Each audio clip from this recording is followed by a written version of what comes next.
Hey there, welcome to the channel. Today I'm going to show you how to create a fully functional back-to-top button in Figma.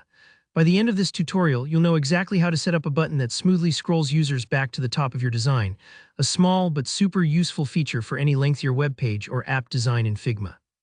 If you've ever wondered how to add that sleek interactive touch to your prototypes, you're absolutely in the right place. Let's jump right in. So I've got a Figma file open in front of me, and as you can see, I already have the basic structure in place. The frames are set up, and I've gone ahead and created a button that will turn into our back-to-top button. If you haven't made a button yet, simply use the Shape tool to draw one wherever you want it. Usually, a small button in the lower corner works perfectly for this kind of feature. Now on to the really fun part, making this button actually work. This is where Figma's prototyping tools come into play. Go ahead and select your button. You'll find the Prototype tab at the top right next to the Design tab. This is where all the magic happens. With your button selected, you'll see a little blue node on the right. Click and drag that node. Think of it like connecting wires up to the very top of your page, wherever your header or first frame is. If your very first frame is named Frame 1, make that your destination. What we're doing here is telling Figma, when a user clicks this button, take them back to the beginning of the page. Super handy if you've got a long scroll, just like real websites or apps. Once you've made that connection, a small interaction panel will pop up. Take a look at the options here. First, make sure the trigger is set to on-click. This tells Figma that this interaction happens whenever someone actually clicks the button, which makes the most sense for a back-to-top action. It keeps it intuitive for users. The next thing is to set the action. Here you'll want to choose Scroll To.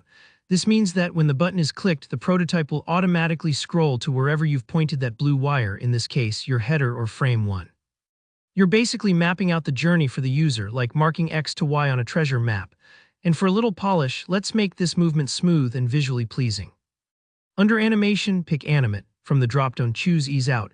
This slows things down just a touch at the end of the scroll, so the experience feels natural instead of jarring. No one likes a teleporting jump.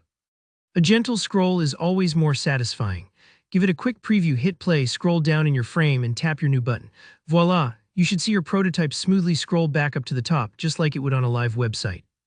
If it doesn't quite work as expected, double-check that your connections in the prototype mode are pointing to the right frame, and that you've selected on-click as your trigger.